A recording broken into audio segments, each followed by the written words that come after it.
Brain के इस confusion के स्टेट को जो एयरक्राफ्ट पायलट्स में होता है उसे हम बोलते हैं स्पेशियल डिसोरिएंटेशन। और ये मिली सेकेंड्स में हो जाता है।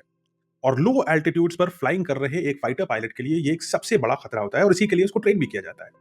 इस छोटे से मोमेंट में जब आपको स्पेशियल ओरिएंटेशन आपकी गड़बड़ हो चुकी है, आपके कान और आपकी आंखें अलग अलग संकेत दे रहे हैं और आपका ब्रेन कंफ्यूज है, एक छोटा सा मिस जजमेंट या एक डिसीजन को लेने में की गई देरी, एक गलत इनपुट या एक आधे सेकंड का ब्लैकआउट भी या रेड आउट भी एयरक्राफ्ट को अनकंट्रोलेबल स्टेट में ले जा सकता है और एक वर्टिकल नोज ड्रॉप में एयरक्राफ्ट पहुंच जाता है। और संभव है कि तेजस के साथ यही हुआ, क्योंकि ये जो लूप इन्होंने लिया है वो बहुत ही शार्प टर्न था। तेजस में कैपेबिलिटी दिखा रहे थे, वो शार्प टर्न था, साहसी पायलट थे, अनुभवी थे, पूरा कॉन्फिडेंस था अपने ऊपर।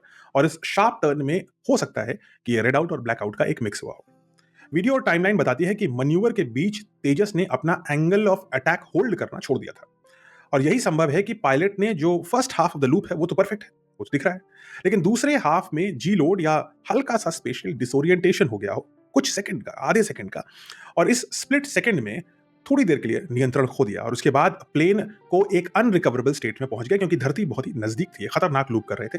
अधिकतर पायलट्स इतना खतरनाक स्टंट करने के लिए अपने आप को केपेबल नहीं समझते, लेकिन अनुभवी पायलट थे, एडवांस जेट था, तो ये लूप वो ट्राई कर रहे थे। दुर्घटना और रिकवरी के बीच में यही स्प्लिट सेकंड का जो अंतर है वो मैटर करता है। अब बात करते हैं दूसरे फैक्टर की, यानी कि क्या मशीन में कुछ गलती थी, मशीन फैक्टर।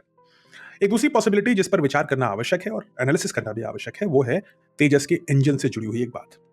तेजस MK-1 वैसे तो पूरी तरीके से भारत में बना हुआ एक एयरक्राफ्ट है, लेकिन उसका इंजन इंडियन नहीं है। अभी तक हमने कावेरी इंजन पूरी तरीके से मास्टर नहीं किया है, हमें 3-4 साल लगेंगे ऐसा करने में। और तेजस को सर्विस में लाने की हमारी कोशिश के लिए हमने इसमें एक अमेरिकन ओरिजिन का जनरल इलेक्ट्रिक का F404 इंजन लगाया है। ये एक भरोसेमंद इंजन वैसे तो है, लेकिन विदेशी ताकतों द्वारा बनाया हुआ एक इंजन है। और ये भी सच है कि दुनिया में कोई भी इंजन एरोबैटिक स्ट्रेस में फेल होने से अछूता नहीं रहा है। F-35 के साथ भी ऐसा हो चुका है और F-16 के साथ तो ऐसा कई दफा हो चुका है। और ये दोनों अमेरिका के अग्रणी जेट्स हैं। दूसरे देशों के अग्रणी जेट में भी ऐसे इंजन फेलियर्स एरोबैटिक स्ट्रेस के दौरान देखे गए हैं। एक्सट्रीम लूप मैन्यूवर्स में इंजन पर लोड बहुत तेजी से ऊपर और नीचे होता है। अगर लूप के टॉप पर इंजन ने second half of the loop की रिकवरी के टाइम, यानी नीचे आते समय थोड़ा सा भी पावर ड्रॉप कर दी, तो एयरक्राफ्ट का नोज नीचे गिरता रहता है। उसको रिकवर करना मुश्किल हो जाता है और लो एल्टीट्यूड पे पायलट के पास रिकवर करने का ना तो समय बचता है और ना ही इंजन का साथ रहता है। किसी भी एरोबैटिक एक्सीडेंट की हिस्ट्री खोल लें, उसके लिए एक ये लॉजिकल पॉसिबिलिटी होती है कि मैन्यूवर के दौरान इंजन ने सही थ्रस्ट कुछ समय के लिए नहीं दिया। इंजन फेलियर की बात को हम नकार नहीं सकते,